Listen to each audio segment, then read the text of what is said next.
섬기는 삶을 살기 위해서는 가장 중요한 것이 이게 말이라고 생각을 합니다. 북한에서는 수소폭탄 실험을 하고 이제 계속 협박을 하고 있습니다.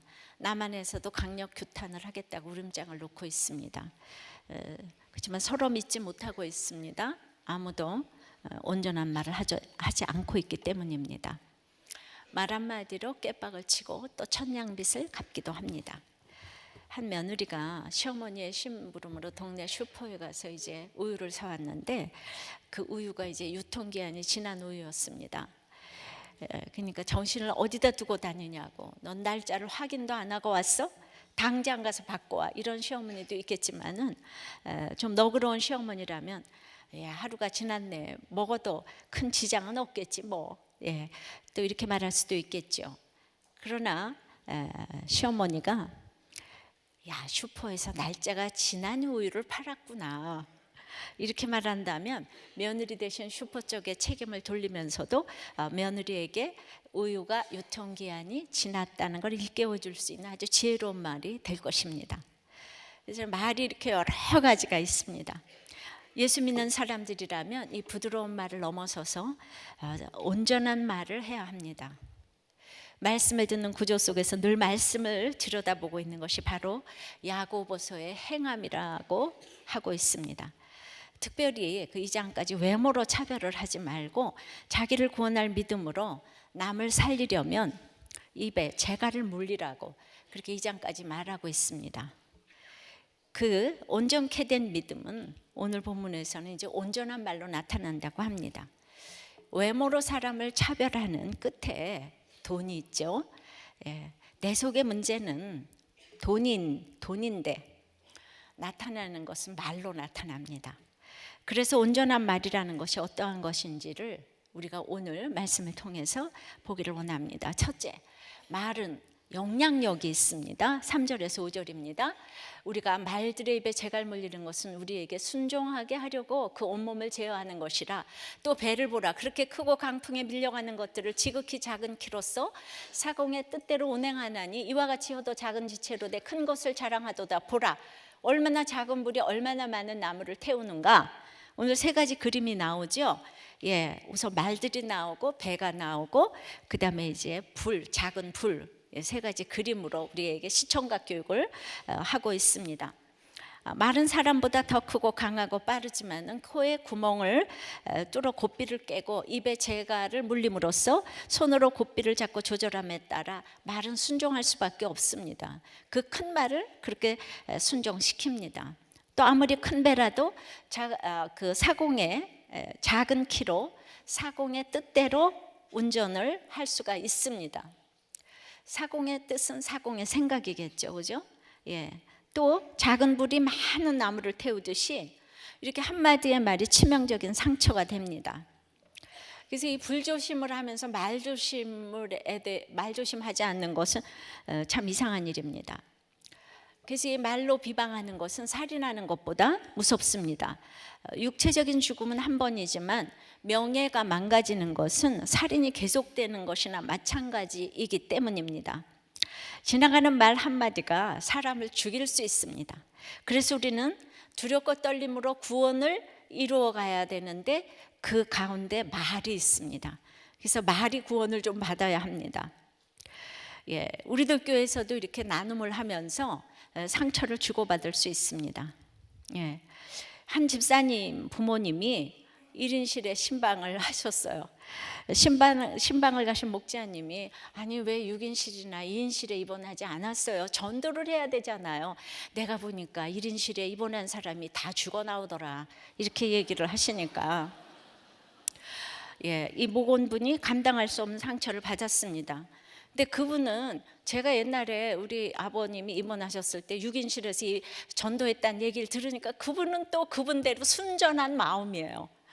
그런데 이게 서로 이해가 안 되니까 너무너무 상처를 받습니다. 말을 해서 통하고 감당할 사람이 있고 그렇지 않은 사람이 있습니다. 자유함이 있는 사람이 있고 죽을 때까지 상처를 받는 사람이 굉장히 아픈 사람들이 있는 거죠, 그죠? 목장에서 또 한 집사님이 남편이 바람을 피웠지만 그래도 목장에서 말씀을 나누면서 힘을 얻는다고 고백을 했어요. 그랬더니 옆에서 그 집사 거듭답시고, 아유 자기 남편 여자 킬러잖아. 근데다가 돈도 못 번다며. 예, 그러니까 이게 내가 남편 욕하는 것까지 좋았는데 옆에서 그렇게 얘기를 해주는데 그게 맞는 얘기지만은 그거를 기분 나쁘다고도 못하겠고 좋다고도 못하겠고, 그러니까 이게 옳고 그름의 문제가 아니거든요. 그러니까 여러분들이 정말 지혜가 있어야 돼요. 또 너무 힘들지만 우리 아이가 너무 수고를 해서 지금 제가 목장에 와서 살아납니다. 그러니까 아유 걔가 공부도 꼴찌라면서요. 또 이러면서 그렇게 정보를 알려줍니다. 여러분들 어떠세요? 예, 우리들 교회 성도래도 이 정도 말에 처음 온 분들은 상처 받습니다. 다른 데서 이러면 진짜 상처 받습니다. 그러니까 사실 상처를 주는 사람과 받는 사람은 모두에게 문제가 있습니다. 예, 상처 받았다 그러면 내가 거기까지 생각 못했는데 이러면 되는데, 아유 우리 목사님도 6인실에 입원했대잖아 이러면서 목자가 그러면 그 목자에게도 문제가 있는 거죠. 그래서 말 한마디 때문에 이 섬기는 삶이 목자를 하면서도 아주 꽝이 될 수가 있습니다. 말의 영향력은 참으로 지대합니다. 여러분은 이런 얘기로 상처를 받는 편입니까? 주는 편입니까? 우리는 양쪽 다 자기 죄를 보고 가셔야 합니다. 작은 불이 많은 나무를 태우듯이 이런 문제로 상처를 받고 있으면 찾아가서 사과하고 회개하셔야 합니다. 두고두고 원수가 되어서 잊어버려지지 않는 분들도 있습니다. 내가 십몇 년 전에 우리 엄마가 1인용 병실에 있을 때 그 목자가 뭘 했었지? 하면서 두고두고 곱씹어요. 예, 별로 단 것도 안 나오는데 계속 곱씹어요. 우리 모두 100% 죄인이라서 말 때문에 죽고 넘어지는 것입니다. 말이 이렇게 영향력이 있는 것입니다. 적용해 보십시오. 나는 대화 가운데서 상처를 줍니까? 받습니까? 내가 최근에 말로 상처를 준 말은 어떤 말이었습니까? 상처를 주었다면 찾아가서 회개하시고, 내가 상처를 받았다면 나의 감당 못하는 연약함을 좀 보게 해달라고 서로 좀 이렇게 적용해 보시기를 바라요. 자, 두 번째 말은 아주 위험한 것입니다. 5절 6절입니다. 이와 같이 혀도 작은 지체로 돼 큰 것을 자랑하도다. 보라 얼마나 작은 불이 얼마나 많은 나무를 태우는가. 혀는 곧 불이요 불의의 세계라. 혀는 우리 지체 중에서 온몸을 더럽히고 삶의 수레바퀴를 불사르나니 그 사르는 것이 지옥불에서 나느니라. 야고보가 혀와 말을 이렇게 부정적으로 묘사한 것은, 자, 먼저 나오는 말이 그 혀를 사용한, 다름 아닌 혀를 사용한 자기 자랑 때문인 거예요. 예, 그래서 이 작은 지체인 혀가 큰 것을 자랑한대잖아. 아주 작은 혀가 아주 큰 것을 자랑한다는 것은 없는 것을 있는 것처럼 꾸며내기 때문이고, 자기 능력 범위 밖의 일들을 자기 것인 양 과장하고 착각하기 때문입니다. 혀로 사람은 자신을 하나님처럼 높일 수가 있어요. 전 우주를 혀 끝에 올려놓을 수도 있습니다. 하나님 자리에 가고자 하기에 마치 하나님의 사람인 것처럼 과시하고 사람들 위해 군림하려고 하기에, 자, 먼저 자랑이 나온 것은 남을 욕하는 것보다 자랑하는 것이 훨씬 더 큰 죄인인 것입니다. 손으로는 한 사람도 죽이기 어렵지만은 혀로 또 말로 자랑으로 사람을 속이고 수많은 사람들을 쉽게 또 죽일 수도 있습니다. 모독할 수도 있습니다. 이 모두가 혀의 기능이고 혀를 움직이는 머리의 기능이고 그 혀를 사용하는 인간의 마음이 그렇게 하는 것입니다. 그러므로 자랑을 하고 있다는 것은 도덕적, 인격적인 연약함을 과시하는 것이나 마찬가지입니다. 그래서 늘 자랑하는 사람과는 인격적으로 교제를 하기가 아주 힘이 듭니다. 그래서 이 세상에서는 아무리 교양 있고 똑똑한 사람들이 다 모여도 인간은 악하고 죄인이기 때문에 다 이해타산으로 교제하면서 자랑을 합니다. 자기도 모르는 그 자랑을 합니다. 그래서 자기의 치부는 드러내지 않으면서 이렇게 자랑을 합니다. 우리 애가 공부 하나도 안 했는데 스카이 대학에 붙었더니 뭐야? 예, 이럽니다. 또 우리는 재테크를 하나도 모르는데 아유 그냥 부동산이 너무 올랐어. 올라버려도 너무 올랐어. 또 이러고 우리 남편이 승진했지 뭐야. 사람이 똑똑해서 승진해도 큰일이야. 이러면서 자랑 같지 않게 자랑질을 해댑니다. 하지만 이렇게 자랑을 하는 그 멤버십에 속해 있으면 내가 승진이 안 되고 애가 떨어지고 뭐 아파트 값이 폭락을 하면 이해타산으로 모였기 때문에 그 모임에서는 해결이 되질 않습니다. 거긴 이제 빠져나와야 될 수밖에 없습니다. 이 가장 큰 악인 자랑의 배후에 지옥불이 있습니다. 지옥불이라는 것은 원어로 게헨나, 흰놈의 골짜기라는 뜻입니다. 구약시대에 몰렉에게 자식을 불태워서 바친 흰놈의 골짜기가 지옥이란 뜻입니다. 제가 원어라 그랬어요. 영어라 그러지 않았습니다. 어떤 남편들은 와서 말씀이 안 들리니까 제가 원어 하면은 핸드폰, 얼른 스마트폰 들어가가지고 영어로 그걸 찾아본답니다. 근데 거기 안 나오니까 그냥 앞만 봐도 목사님이 말하는 게 아무것도 없다. 저는 이브리어 헬라어로 원어를 얘기해요. 그런데 그 영어로 찾아서 그렇게 제가 잘못됐다는 걸 증명하려고 그렇게 열심히 그걸 찾아본 말씀을 하나도 안 듣고 그러니까 아무리 찾아봐도 안 나오니까 그만 찾아보시고 제 얼굴을 보시고 들으시면 되고 그렇게 찾아도 저한테 별로 이렇게 흠이 없죠. 찾아도 별로 목사님 말씀이 틀렸다 하는 게 별로 안 나오네요. 그죠? 자, 이 지옥불이라는 것은 원어로 게헨나, 흰놈의 골짜기입니다. 그래서 구약시대에 몰렉에게 자식을 불태워서 바친 흰놈의 골짜기가 지옥이란 뜻입니다. 우리는 자식의 문제로 지옥을 가장 많이 경험합니다. 왜냐하면 자식은 나이기 때문입니다. 내가 다 잘하고 있는 것을 너무나 자랑하고 싶어서 죽겠는데 그냥 내 자식이 내 마음대로 안 됩니다. 내 자식이 바로 나인데 이 자식에게 자랑할 것이 없으니까 그냥 지옥불을 경험합니다. 이왕이면 예수님을 믿어도 내 아들이 공부도 잘하고 시험도 잘 붙고 근면성실한 모델로 쓰이면 너무 좋겠는데 가출하고 속썩이는 모델로 쓰이면 내가 견딜 수가 없는 것입니다. 우리의 생각과 하나님의 생각이 다른데도 우리의 세상적인 가치관으로는 내 자식이 좋은 모델로 가지 않으면 다 지옥불에서 괴로워하는 것입니다. 하나님이 주신 것은 선하지 않은 것이 하나도 없는데 내 생각대로 내 죄대로 판단해서 그냥 지옥을 경험하고 있는 것입니다. 7절 8절입니다. 여러 종류의 짐승과 새와 벌레와 바다의 생물은 사람이 길들일 수 있고 길들여 왔거니와 혀는 능히 길들일 사람이 없나니 쉬지 아니하는 악이여 죽이는 독이 가득한 것이라. 그래서 우리의 혀는 훈련이 되어야 합니다. 온갖 짐승은 길들일 수가 있습니다. 돌고래도 원숭이도 앵무새도 훈련시키면 다 쇼도 하고 말도 합니다. 심지어 곤충도 훈련이 됩니다. 근데 능히 길들일 사람이 없는 것이 혀입니다. 쉬지 아니하느나 죽이는 독이 가득한 혀, 이 혀는 근본적으로 선한 것이 없습니다. 그래서 길들일 사람이 없으니 어디서 무슨 말을 해야 될지도 모르고 할 말 안 할 말을 분별을 못하고 사람을 다 죽이고 다닙니다. 그래서 혀를 만드신 하나님만이 우리의 혀를 길들일 수 있는 유일한 분이십니다. 오늘 말씀에 쉬지 않는 아까 죽이는 독이 가득한 혀를 말씀해 주시면 성경을 보면서 내가 바로 그런 사람이구나 그래야 되는데 아니 악하고 독이 나하고 무슨 상관이 있어? 이런 생각을 하고 있는 사람이 바로 악과 독이 쉬지를 않는 사람입니다. 요한복음 8장 44절에 우리는 처음부터 거짓답이 마귀에게서 난 자이며 거짓말쟁이라고 통렬하게 우리의 본질을 알려주셨습니다. 앉으나 서나 욕심밖에 없는 우리에게 내가 자식 때문에 자랑할 것이 있어야 되는데 없으니까 쉬지 않는 이런 독과 악이 이렇게 나오는 것입니다.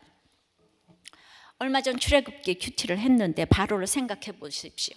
이스라엘의 백성이 수가 적고 땅에서 고센 땅에서 목축하고 있을 때는 그냥 일 잘 시키고 있다가 이들이 커가지고 번성해서 나라의 국익에 위협이 될 것 같으니까 노역을 시키고 남자 아기들을 다 죽이라고 합니다. 그럼 바로가 천하의 나쁜 사람입니까? 우리도 내 이익에 합할 때는 다 좋다고 합니다. 근데 내 유익에 반하면 가차없이 죽여버립니다. 제일 비근한 예로 그렇게 이제 낙태를 하고 기형하라고 하면 살인을 합니다.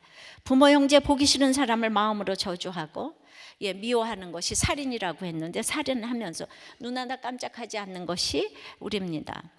능히 혀를 길들일 자가 없이 온갖 저주를 하고 쉬지 않는 악과 독이 가득한 사람이 바로 나인 것입니다. 저에게 이영만리에 사신 한 집사님이 구구절절한 메일을 한 통 보냈습니다.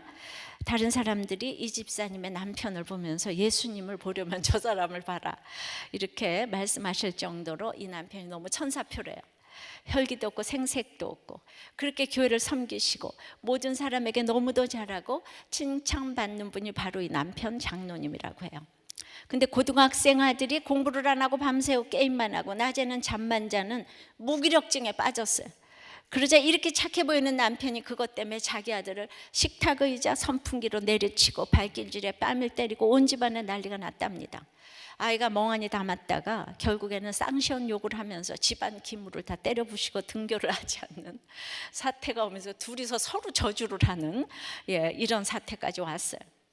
그런데 부인 집사님이 전부터 우리들 교회 설교를 인터넷으로 꾸준히 들었기 때문에 이 사건을 보면서 여러 가지 생각을 했다고 합니다. 남편이 그렇게 타인에게 잘하는 것은 무슨 의미인가? 결국 심각한 열등감이 있기 때문에 인정을 받으려고 목숨 바쳐 충성하고 모든 사람들에게 잘하는 것이 아닌가? 그런데 믿음 때문에 시댁 식구들에게 자기가 핍박을 받을 때 이 남편은 안 좋은 일에 날 끌어들이지 마 하면서 전혀 개입을 하지 않는다고 합니다. 바리새인이 스스로 옳다고 여기고 사람들에게 높임을 받고자 하는 것을 하나님께서 미워하신다고 했어요. 이렇게 이분이 스스로 옳다고 여기는 것이 있고 사람에게 높임을 받고자 애를 쓰면서 봉사와 헌신을 하셨습니다. 그런데 아들이 곧 자기 자신이기 때문에 아들이 자기를 높임받지 못하게 하니까 이것을 견딜 수가 없어서 이분에서 악과 죽이는 독이 이제 나오는 것입니다. 뭐 예외가 있겠습니까? 목장 나눔에서 보니까 다른 교회에서 중직을 맡고 계셨던 분이 오셨는데 이런 나눔을 하셨어요.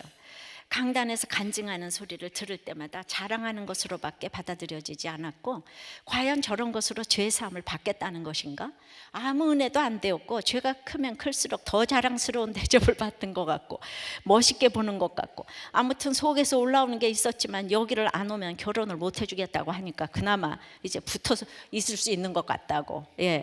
그러니까 또 어떤 분이 나도 처음 간증하는 것을 들을 때 의문점이 생기기도 하고 완전히 받아들여지지 않았다고. 저렇게 하는 게 과연 옳은 것일까? 저렇게 자랑스러운 듯이 말해도 되는 건가?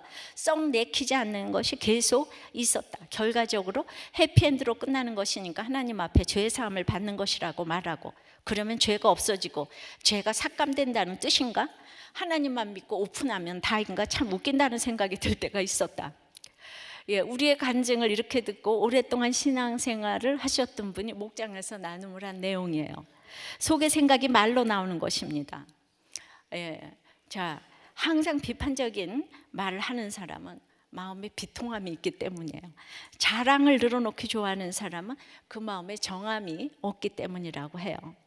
그러나 말이 참 위험하지만은 그래도 우리들 교회는 그렇다고 솔직하게 나 좀 읽어보라고 이런 게 나눌 곳이 있으니까 이게 얼마나 감사한지 모르겠습니다. 이걸 이렇게 솔직하게 나눌 수 있는 게 어디 있겠습니까? 근데 중직을 지냈는데도 이 간증하는 게 와서 이렇게 닿지를 않고 이렇게 불편하다는 이런 표현을 초신자들은 도려 하질 않습니다. 적용해 보세요. 여러분은 늘 자랑을 합니까? 비판을 합니까? 지옥불을 경험하고 있는 악과 죽이는 독이 있습니까? 어디에서 그렇습니까? 어디에서 지옥불을 경험합니까? 자, 세 번째 말은 그렇게 이중성이 있습니다. 교회를 다니면서 예배를 드리고 찬송을 하는데 집에서 아들에게 그렇게 폭력과 폭언을 행사합니다. 이것이 얼마나 위선적인 것입니까? 이것이야말로 치명적이고 해결이 어렵습니다. 안에서나 밖에서나 항상 폭력을 행하고 폭언을 행하면 그게 차라리 낫습니다. 그런데 그냥 밖에서는 그렇게 잘하다가 집에 들어와서 위선적인 부모가 되면 참 그 인격을 돌이키기가 아주 어렵습니다. 그래서 9절에서 12절은 말의 이중성에 대해서 경고를 합니다. 이것으로 우리가 주 아버지를 찬송하고 또 이것으로 하나님의 형상대로 지음을 받은 사람을 저주하나니 한 입에서 찬송과 저주가 나오는도다. 내 형제들아 이것이 마땅하지 아니하니라. 샘이 한 구멍으로 어찌 단물과 쓴물을 내겠느냐. 내 형제들아 어찌 무화과 나무가 감람 열매를 포도나무가 무화과 나무를 맺겠느냐. 이와 같이 짠물이 단물을 내지 못하느니라. 아까의 그 남편 장로님이 한 입으로 찬송을 하고 한 입으로 저주를 합니다. 우리가 하나님의 형상이고 우리의 자녀가 하나님의 형상인데 그냥 망할 놈, 빌어먹을 놈, 죽일 놈 이러면 옛날부터 빌어먹는 데잖아요. 진짜 망한 데잖아요. 진짜 죽는 데잖아요. 예. 그걸 이제 권성진학, 성가학으로 생각해서 그런 말을 하지 말라는 건 아니고요. 하나님의 형상에 욕한다면 그것은 하나님을 저주하는 것입니다. 자녀는 나에게 청지기로 맡겨주신 선물 중에 선물입니다. 좋은 모델이 있을 수 있지만 나쁜 모델도 있을 수 있는데 좋은 모델이 되어서 자랑을 해야 되는 게 안 되니까 이렇게 지옥불을 살잖아요. 그것이 우리의 선과 악이에요. 옳고 그름이에요. 예. 우리도 자녀들을 정말 뭘 잘할 땐 사랑스럽게 대하다가 조금 말을 안 들으면은 너무나 분노하면서 혈기를 부리죠, 그죠? 막 경멸을 하죠. 여러분 안 그렇습니까? 예, 그래요, 안 그래요? 예. 그러니까 어떻게 그럴 수가 있죠? 예. 그러나 저도 그럴 때가 참 많아서 여러 번 사과를 하면서 인생을 살아오고 있습니다. 사과를 하고 또 어떻게 저럴 수가 있지? 뭐 이런 때가 참 많이 있습니다. 자, 11절에 샘의 한 구멍에서 단물과 짠물을 낼 수가 없다고 합니다. 이것은 있을 수가 없는 일이라는 것입니다. 여기서 우리는 샘의 근원이 애초에 쓴물인 것과 나와서 오염이 된 것을 분별할 수 있어야 합니다. 비슷한 것 같지만 전혀 다른 것입니다. 생명의 물은 오염이 되었어도 이제 변하여 그것이 변하여 사람을 살릴 수가 있는 물이 됩니다. 그러나 나올 때는 물로 나왔는데 근원이 쓴물인 사람이 있고 오염되어서 쓴물이 되어버린 사람이 있어요. 둘 다 볼 때는 똑같이 보여서 분별이 안 됩니다. 근데 이 둘은 천양지 차이입니다.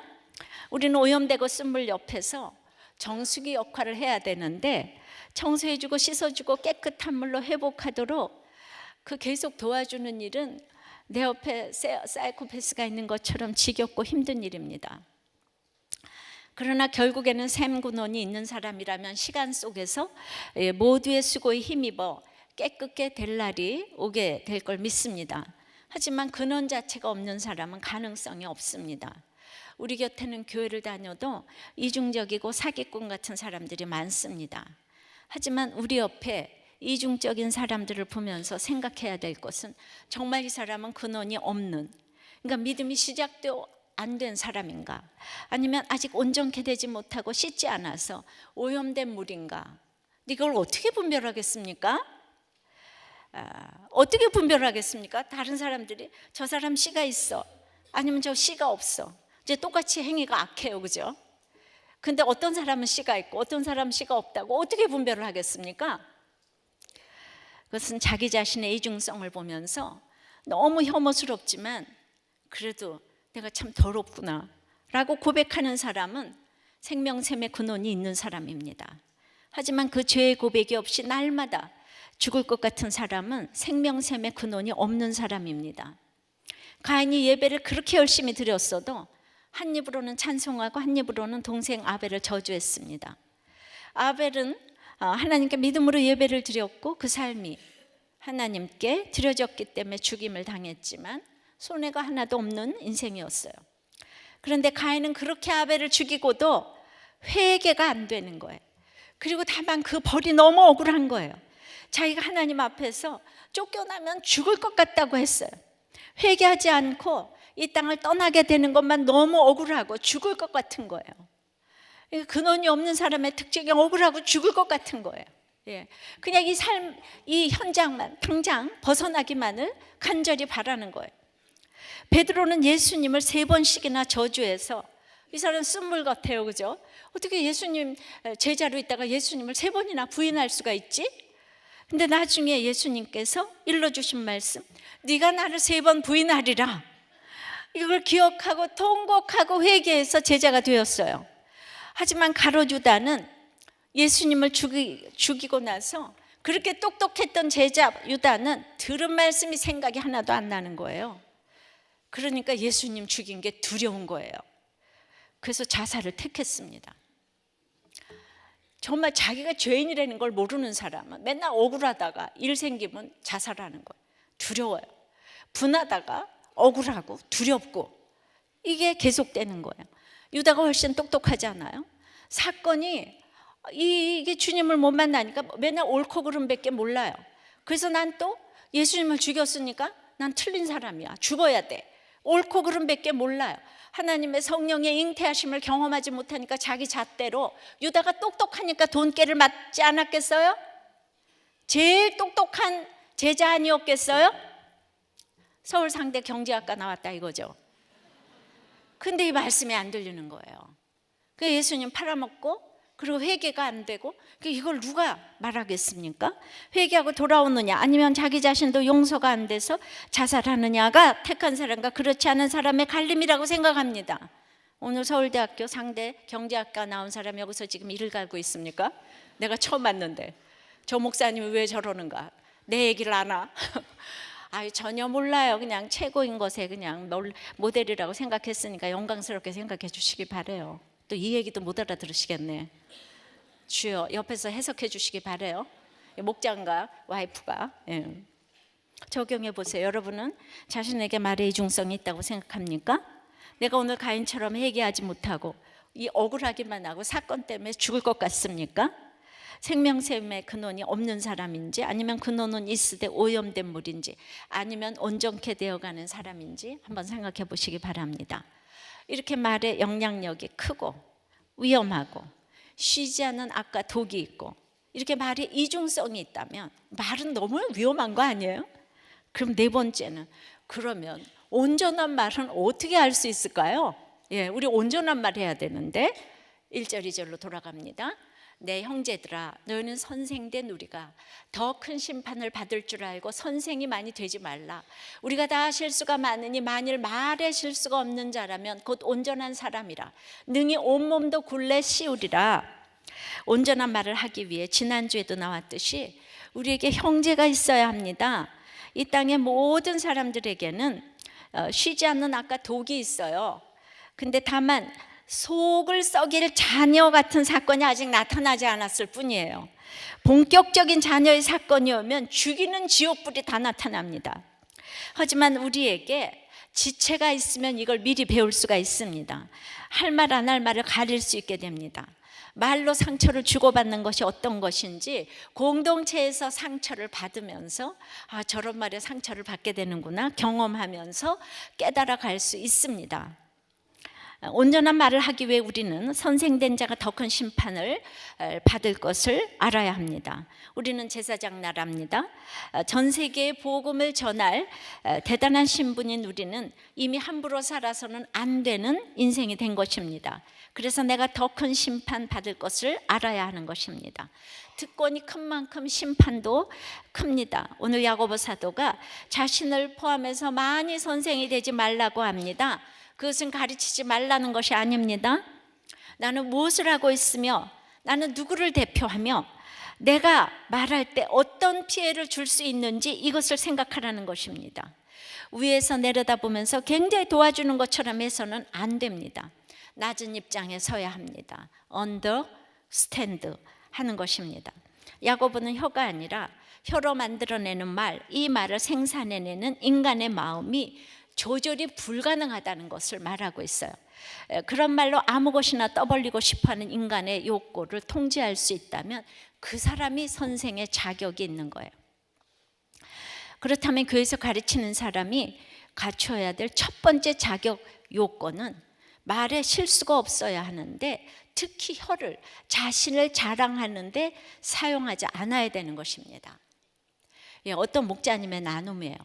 공동체에 와서 비교적 자유를 누리고 살고 있지만 내 죄를 본다거나 상대방을 공감해 주는 것은 쉽지가 않습니다. 왜 쉽지 않겠습니까? 왜 목장 식구들이 목자님 보고 채울이 안 된다고 그러겠습니까? 무의식적으로 목자에게 자랑이 있기 때문이에요. 나 자랑 이렇게 있기 때문에 말을 해도 목자가 그냥 우리 목자님은 나를 채울하지 못해. 그게 딱 오는 거예요. 그리고 또 채울이 안 되는 거예요. 거기에 자랑이 있기 때문에 우리가 근본적으로 고난받은 사람들을 좋아하잖아요. 자랑이 있으면 꼴불견이라 그러잖아요. 그러니까 그냥 몇 배를 노력해야 되는 것이, 이 자랑이 많은 사람들의 부자가 하늘나라 가기가 낙타가 바늘귀로 들어가는 것보다 어렵다 그러잖아요. 자, 그래서 요즘은 제 언어 습관에 대해 발목이 잡히게 됩니다. 경상도 사투리에 조금만이라도 제 감정이 실리게 되면 상대방에게 상처를 주게 되는 걸 알았습니다. 경상도 여자들, 예, 뭔데 이 가시나 아이가 뭐 이래도 이렇게 막 상처를 받아요. 가시나? 뭐 이러면서 계집애를 가시나라 그러잖아요. 그래서 목자하면서 주눅도 들고 저 때문에 상처받았다는 목원의 말 때문에 제가 또 상처를 받는 악순환이 반복되고 있습니다. 지난 텀에는 매주마다 사건들이 생겼습니다. 예를 들어 누구만 이뻐한다, 또 어떤 목원은 늘 아프다고 하고, 또 자기가 쓴 목장 기도 제목에 왜 부목자가 살을 붙이지 않느냐, 내 기도 제목은 왜 맨날 꼴찌냐, 게다가 고난 없다고 주일 수요일은 아예 나올 생각을 안 하고 3년 동안 목장 예배만 나오던 목원이 드디어 목장까지 졸업하겠다고 합니다. 내가 무엇을 잘못해서 그런가, 정말 제가 아무것도 할 수 없다는 생각이 절실하게 들고, 그래서 이분이 말조심을 하게 되고 목원들을 티나게 편애하지 않아야 할 것 같고, 사람은 믿음의 대상이 아니라 사랑의 대상이라는 말씀이 더 절실하게 다가오는 것 같습니다. 그러니까 목자를 하면서 얼마나 이 고난이에요, 그죠? 그런데 이렇게 누가 뭐라고 그래, 아, 나 안 해, 내가 뜨신 밥 먹고 미쳤어, 나 목자 안 해, 이러는 사람은 진짜 샘근원이 없다고 할 수 있는데, 이 목자는 자기가 이거를 다 회개하고 이렇게 나누면서 그래도 자기는 이거 모든 것에 회개하고 전화하고 찾아가서 그 목원을 만나겠다고, 그리고 아무리 목원이 똑같은 나눔을 3년 열흘을 해도 이제 지루해하지 않고 잘 경청하겠다고. 그리고 이렇게 적용하기 때문에 바로 마지막에 이 적용의 언어가 굉장히 복음의 언어, 온전한 언어라고 생각을 합니다. 여러분은 말 한마디 어떻게 목자한테 나한테 그럴 수가 있어, 또 목원들은 목자가 어떻게 그럴 수가 있어, 전부 이러는 거는 다 둘 다 자기 죄를 봐야 합니다. 한편 이 온전한 언어는 사명의 언어이기도 합니다. 유리그릇처럼 다루고 가야 될 이 목원들이지만 또 죄에 대해서는 한편 단호하게 가르쳐야 할 때가 있습니다. 동성애와 낙태가 죄라고 예수 믿는 내가 가르쳐야 합니다. 근데 그들에게 상처 주지 않으려고 나는 이런 말을 할 수가 없어, 그럼 여러분들은 이미 온전한 말이 아닙니다. 그것은 이 세상에 구별된 가치관이 아닙니다. 그들이 죄를 지었어도 하나님 백성이 될 수 있고 회개했을 때 예수님의 족보에 올라갈 수 있는 것이지만, 그러기 위해서 가르쳐야 합니다. 잘못된 것을 가르쳐야 하는데 이것은 판단하는 것과는 아주 다릅니다. 우리 가운데 그래서 그런 선생의 역할이 필요합니다. 그래서 좁은 길인 거예요. 이게 깊은 길인 거예요. 이게 삶의 길인 거예요. 복음이 들어와서 내 인생이 바뀌었기 때문에 이 영의 직분인 선생을, 사명을 가지고 우리가 할 수 있어야 하는 것입니다. 온전케 된다는 것은 내 생각을 내려놓고 하나님의 뜻을 빨리 따르는 것입니다. 내 욕심 포기하는 시간이 점점 단축되는 것입니다. 하나님께서 내 혀를 길들이시기 위해서 내 혀를 제갈도 먹이시고 광풍도 주시고 육에 무너지게도 하시면서 나를 다루어 가십니다. 쉬지 않는 아까 죽이는 독이 변화되는 가장 빠른 지름길이 무엇일까요?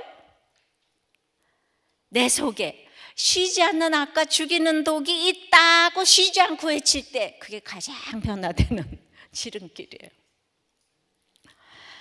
교양의 꿈에 끌어온 언어, 누이 좋고 매부 좋은 이야기가 최고의 언어가 아니에요. 그런 교양 있는 언어로는 한 명도 변화시킬 수가, 단 한 명도 변화시킬 수가 없습니다. 그저 내 속에는 쉬지 않는 악이 있어, 내 속에는 죽이는 독이 가득해 라고 제가 아무리 얘기를 해도 여러분들이 이거를 따라하지 못하더라고요. 그러니까 이 내 부족함을 고백하는 것이 가장 깨끗하고 온전한 언어입니다. 서두에 날짜 지난 우유 얘기에 대해서 어떻게 이야기할까 하고는 비교도 안 되는 가장 온전한 언어가 바로 이렇게 내 속에 악과 독이 있다고, 이러냐고 하나님을 찬송하는 가장 아름다운 언어를 말할 수 있는 것입니다. 앞서 말씀드린 남편 장로님이 인간적으로 볼 때 얼마나 훌륭하신 분인지 모릅니다. 담임 목사님마저 장로님 같은 청년이 있으면 내가 딸을 주겠어라고 한답니다.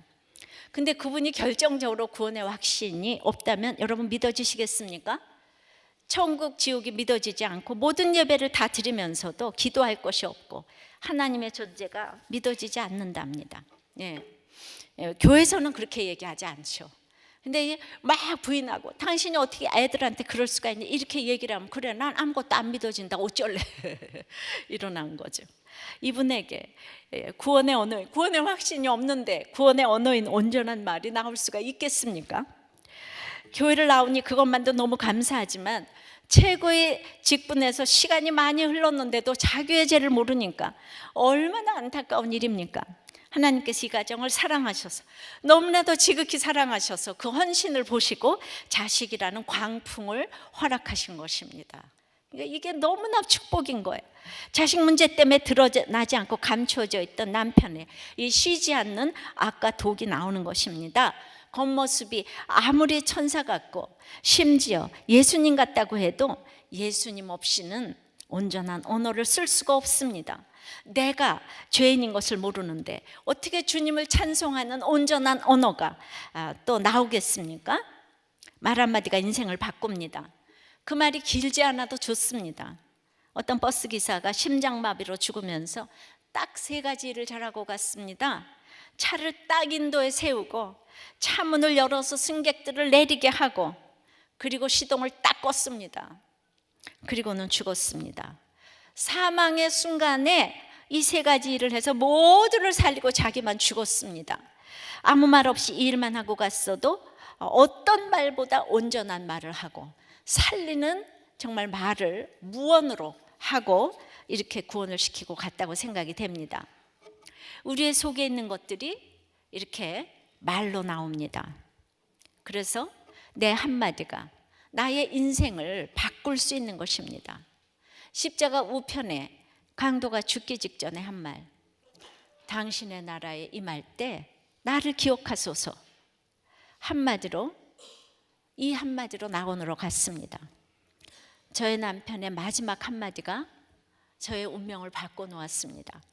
주님을 영접하고 회개하고 간 그 한마디가 같이 산 날들의 빚을 다 갚았습니다. 결혼 생활 13년을 통틀어서 가장 최고의 선물을 주고 갔습니다. 어떤 다이아 반지보다도 최고의 선물이 바로 구원받은 남편의 회개하는 온전한 말 한마디, 그 한마디였습니다. 적용해 보세요. 내가 온전한 말을 가르쳐 줄 우리 공동체가 있습니까? 쓸데없이 내가 왜 남의 말을 듣고 있냐고. 나와 다른 사람들과 이야기 나누기 싫다고 공동체를 회피하고 있다면 여러분은 평생 온전한 말을 배우지 못할 것입니다. 나는 선생된 자로 낮은 곳에 서서 가르치고 있습니까? 아니면 제일 판단하고 있습니까?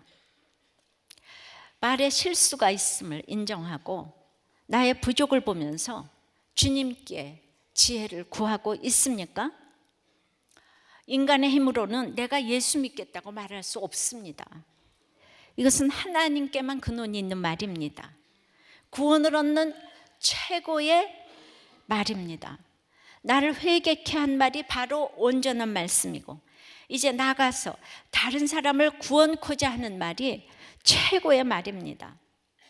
내가 죄인인 것을 겸손하게 인정하는 말이 가장 온전한 언어입니다. 온전한 말, 오직 주님 안에서만 가능한 것입니다.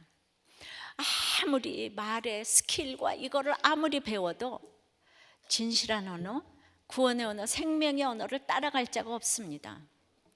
지난번에 믿지 않아도 그렇게 그 면접 통화에서 자기 얘기를 했을 때 그 뭔지 모르는 성령의 운행하심이 있어서 좋은 점수를 받았다고 생각합니다. 말에는 온도가 있어요. 사랑이 담긴 따뜻한 말이 있습니다. 또 펄펄 끓어서 사람을 태워버리는 말이 있어요. 또 너무 냉랭하여서 사람을 얼게 만드는 말도 있습니다. 제일 정말 그 좋은 그 말은 이렇게 사람이 담긴 따뜻한 말이겠죠. 그러나 그 따뜻한 말, 똑똑한 말, 지혜로운 말도 좋지만 무엇보다도 우리의 말이 정말 그 따뜻함을 넘어서는 최고의 말은 역시 복음입니다. 진리를 담은 말, 사람을 구원하는 말, 위로와 용기를 넘어서서 생명의 구원을 선물하는 말이 가장 온전한 말인 줄을 믿습니다. 그 복음의 말을 여러분들이 받아들이고 하기 때문에 이렇게 여러분들은 온전한 말을 쓰시고 계시다고 믿습니다.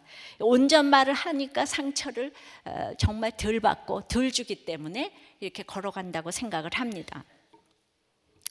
지난주에 혼자 사는 성도님이 서천을 하셨어요. 송구영신 예배 때 이분이 반드시 오셔야 되는 분이 안 오셨어요.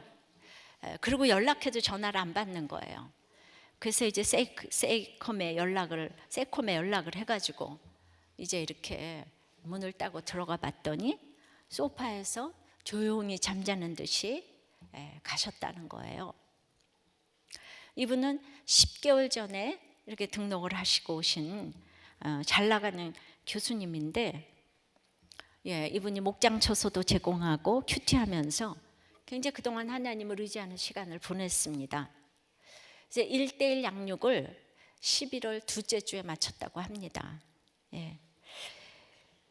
그래서 이 양육 교사에게 너무 감사해서 이제 지난 주간에 밥을 한번 먹기로 약속까지 하셨다는 거예요.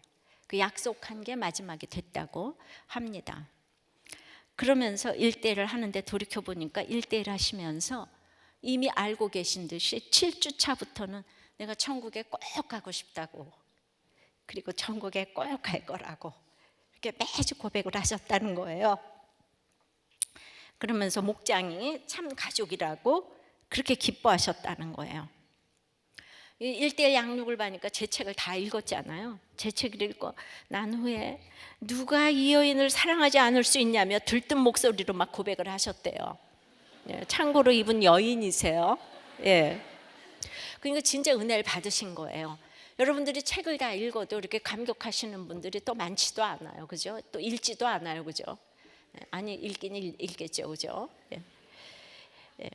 근데 2달 전에 치매 걸린 어머니가 영접하는 시간을 가졌는데 너무 해맑게 좋아하셨다는 거잖아요.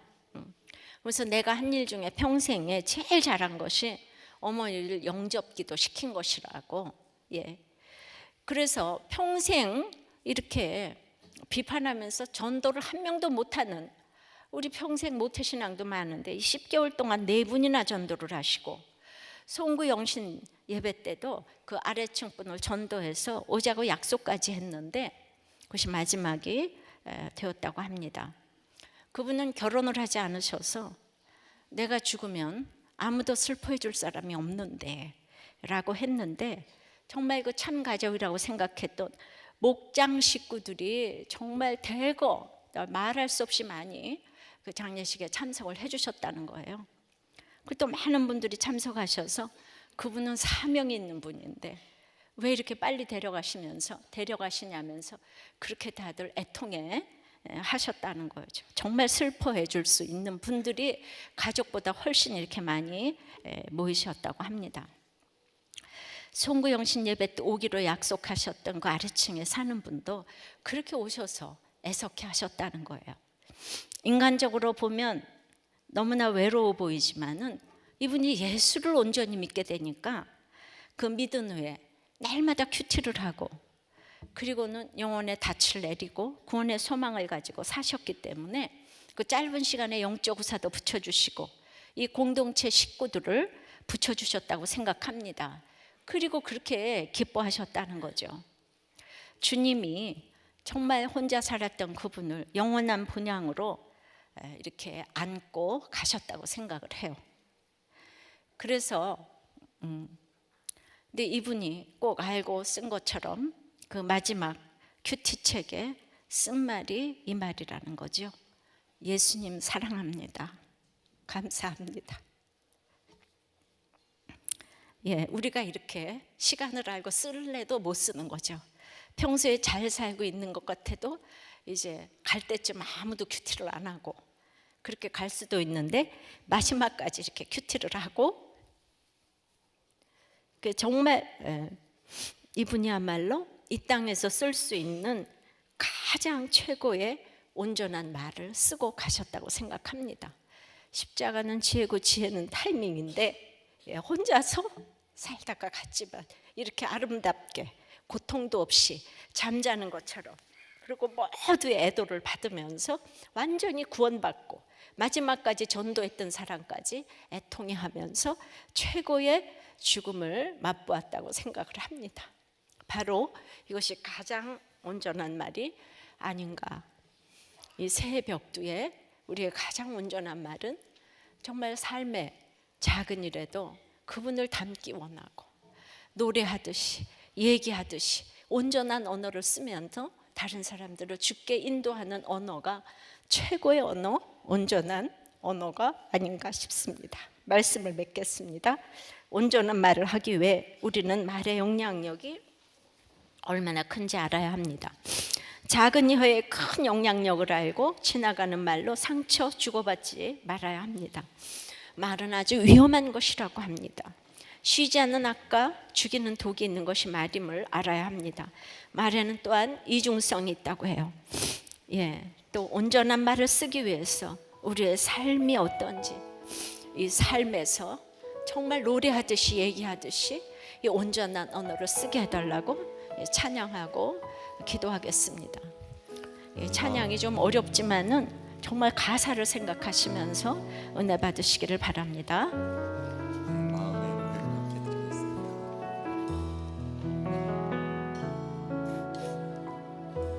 삶의 작은 일에도 그 마음을 알기 원하네. 그 길, 그 좁은 길로 가기 원해. 나의 작음을 알고 그분의 크심을 알며 소망, 그 깊은 길로 가기 원하네. 저 높이 솟은 산이 되기보다 여기 오름직한 동산이 되길. 내 가는 길만 비추기보다는 누군가의 길을 비춰준다면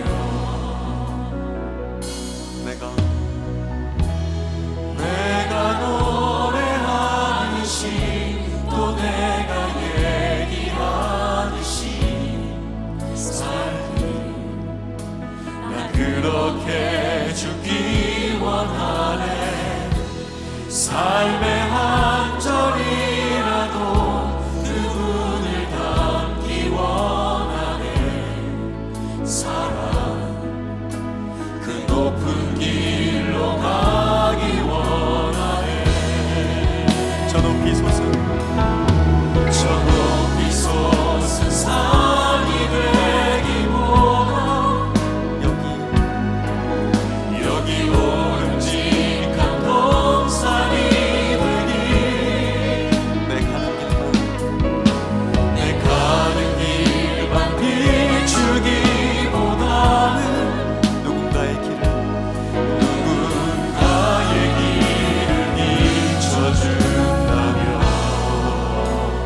내가 노래하듯이 또 내가 얘기하듯이 살기, 난 그렇게 죽기 원하네.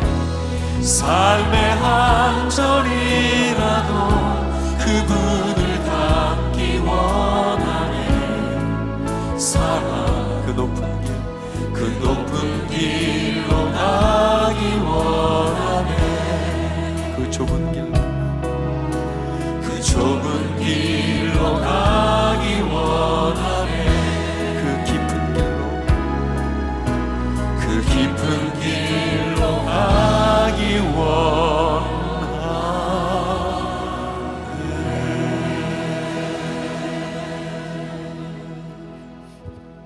이렇게 우리가 마지막에 온전한 말을 쓰기 위해서 평생이 준비되어져야 할 것입니다. 그러므로 온전한 말은 자책하는 말이 아니라 회개하는 말입니다. 온전해지기 위해 우리가 오늘 온전해지는 말, 온전한 말을 배우기 위해서 우리가 공동체에 들어가야 합니다. 내가 얼마나 상처가 많은 사람인지를 봐야 합니다. 직시해야 합니다. 말 한마디에 얼마나 내가 넘어가는 사람인지를 봐야 합니다. 이 세상에서는 누구도 그걸 가르쳐주지 않습니다. 목장에서 그러므로 그런 우리를 낳아주어야 합니다. 생명이 탄생되어야 합니다. 형제의식을 가지는 것이 무엇인지를 보여줘야 합니다. 선생된 자가 더 큰 심판을 받을 것을 알아야 하고, 낮은 자리에서 내가 늘 실수할 수 있음을 인정해야 합니다. 오늘은 우리의 삶에서 우리를 가르치는 분들을 위해서 기도하고, 특별히 목자와 또 우리 모든 사역자와 모든 목회자와 지도자들, 대통령까지 위해서 우리가 기도하기 원합니다. 우리 모두의 말이 생명의 말, 온전한 구원의 말, 자기의 부족을 보는 말이 되게 해달라고 다 같이 기도하겠습니다. 아버지 하나님, 온전한 말을 하기 위해서는 이제 말을 제갈 먹여야지만 또 입을 열어야 하는데 선생이 되지 말라고 합니다. 이제 고등학교 때부터 가르치는 입장에 서 있다가 평생을 가르치는 입장에 서 있다 보니 나는 이렇게 틀린 것이 없다고 확신할 때가 참 많이 있었음을 보게 됩니다.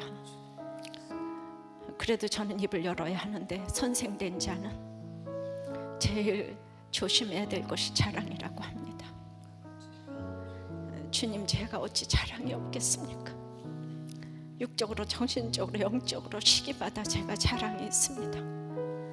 고난의 자랑도 있고 끊임없는 이런 자랑이 있기 때문에 그렇게 자랑을 하는데 받아들여지지 않으니 저에게 피해의식이 이렇게 와서 두렵고 떨림이 있으며 불안이 있으며, 그러므로 쉬지 않는 악과 독이 제 가운데 당연히 있는 것을 보게 되었습니다. 이번 주에도 씻어내야 될 이런 악과 독이 끊임없이 있는 저를 보면서, 주님, 언제쯤이면 이것이 다 없어져서 제가 온전한 말을 하게 될까를 생각합니다. 주님, 제가 온전한 말을 하게 도와주시옵소서. 아무리 생각을 하고 기도를 해보아도 모든 것이 다 이렇게 씻어지지 않는 것 같습니다. 그래서 제가 안 되는 것 때문에 안 되는 여러분들을 이렇게 이해하게 되었습니다. 자꾸 성경을 보니 안 되는 것밖에 없는 것을 보고, 그러므로 참으로 한 입으로 찬송과 저주가 나온다고 했는데 근원이 있는 셈인지 없는 셈인지 분별이 안 되니까 끊임없이 찬송과 이렇게 저주의 말을 할 때가 또 있음을 보게 됩니다. 내가 어떻게 그럴 수 있을까 하지만 그렇게 수없이 그러는 저를 주님 용서해 주시옵시고, 정말 입에서 찬송하는 말만 나올 수 있도록 역사해 주시옵소서. 우리가 오늘 여러분이 모르는 한 성도님께서 이렇게 구원의 말, 온전한 말을 하고 잠자듯이 이렇게 천국에 간 모습을 저희들이 실제로 보았습니다. 여러분들의 삶이 그렇게 죽길 원하고 노래하듯이 얘기하듯이 온전한 말로 이 땅에서 살며 이 땅에서 죽기를 원합니다. 그렇게 온전한 말로 저희들의 삶을 자리매김하기를 원합니다. 우리 모두 선생된 자리에서 아버지 하나님, 날마다 실수할 수 있지만 내가 악이 있고 독이 있다고 고백하는 저희들이 될 때 가장 온전한 언어를 쓰게 될 줄 믿습니다. 목장을 통해서 끊임없는 상처를 주고받을 터인데 주님, 거기서 서로 자기 죄를 보며 그렇게 할 수밖에 없다는 걸 인정하고 가는 이 목장이 될 수 있도록 역사하여 주시옵소서. 모든 목자 여러분들을 위해서 기도합니다. 우리 모든 목사님들을 위해서 기도합니다. 저를 위해서 여러분들이 기도해 주시기를 바라고, 우리 모든 위정자들이 부족하다, 내가 부족하고 아버지 하나님 참으로 그 고백하는 언어를 쓸 수 있고 구원의 말, 생명의 언어를 쓸 수 있는 지도자들이 될 수 있도록 2016년도를 이 온전한 말로 채워가는 한 해가 될 수 있도록 축복하여 주시옵소서. 예수님 이름으로 기도하옵나이다. 아멘. 이중성이 있습니다. 교회를 다니면서 예배를 드리고 찬송을 하는데 집에서 아들에게 그렇게 폭력과 폭언을 행사합니다. 이것이 얼마나 위선적인 것입니까? 이것이야말로 치명적이고 해결이 어렵습니다. 안에서나 밖에서나 항상 폭력을 행하고 폭언을 행하면 그게 차라리 낫습니다. 그런데 그냥 밖에서는 그렇게 잘하다가 집에 들어와서 위선적인 부모가 되면 참 그 인격을 돌이키기가 아주 어렵습니다. 그래서 9절에서 12절은 말의 이중성에 대해서 경고를 합니다. 이것으로 우리가 주 아버지를 찬송하고 또 이것으로 하나님의 형상대로 지음을 받은 사람을 저주하나니 한 입에서 찬송과 저주가 나오는도다. 내 형제들아 이것이 마땅하지 아니하니라. 샘의 한 구멍으로 어찌 단물과 쓴물을 내겠느냐. 내 형제들아 어찌 무화과 나무가 감람 열매를 포도나무가 무화과 나무를 맺겠느냐. 이와 같이 짠물이 단물을 내지 못하느니라. 아까의 그 남편 장로님이 한 입으로 찬송을 하고 한 입으로 저주를 합니다.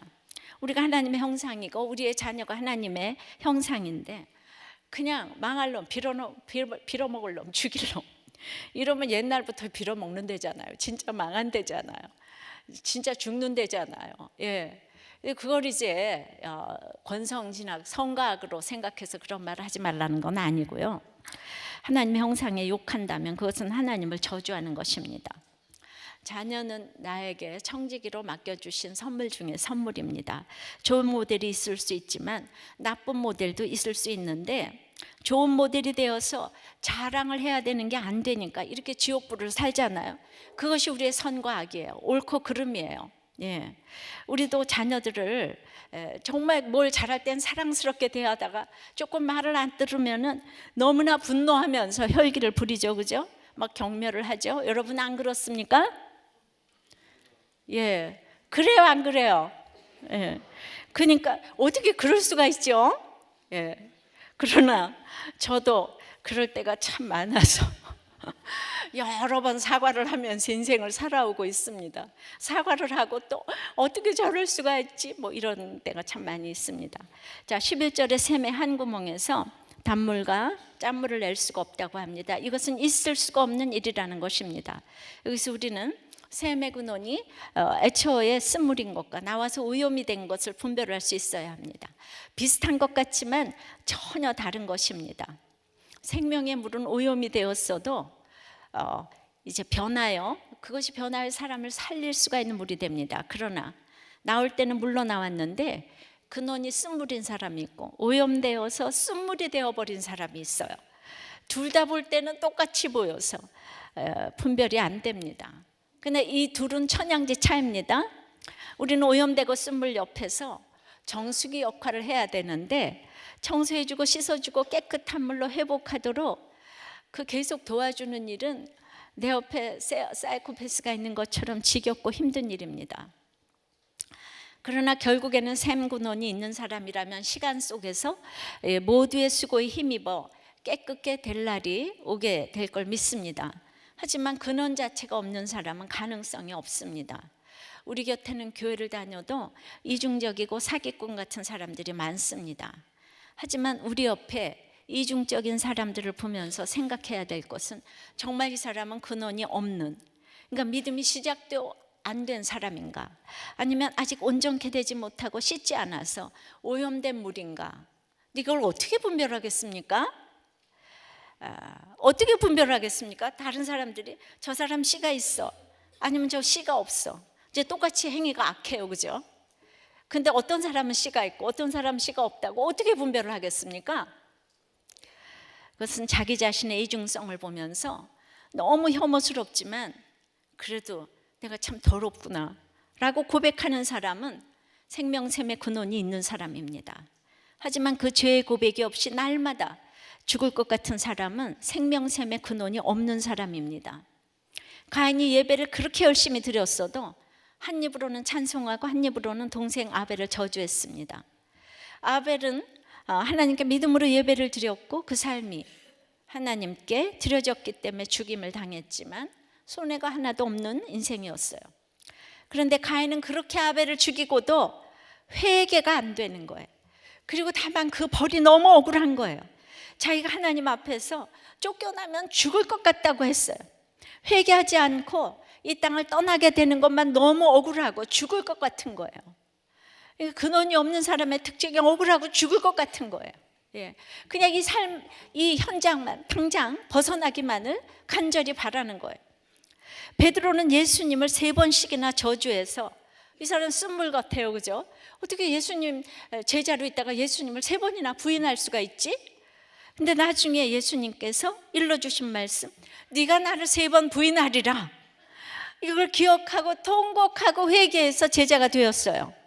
하지만 가룟 유다는 예수님을 죽이고 나서 그렇게 똑똑했던 제자 유다는 들은 말씀이 생각이 하나도 안 나는 거예요. 그러니까 예수님 죽인 게 두려운 거예요. 그래서 자살을 택했습니다. 정말 자기가 죄인이라는 걸 모르는 사람은 맨날 억울하다가 일 생기면 자살하는 거예요. 두려워요. 분하다가 억울하고 두렵고, 이게 계속되는 거예요. 유다가 훨씬 똑똑하잖아요. 사건이 이게 주님을 못 만나니까 맨날 옳고 그름밖에 몰라요. 그래서 난 또 예수님을 죽였으니까 난 틀린 사람이야, 죽어야 돼, 옳고 그름밖에 몰라요. 하나님의 성령의 잉태하심을 경험하지 못하니까 자기 잣대로, 유다가 똑똑하니까 돈깨를 맞지 않았겠어요?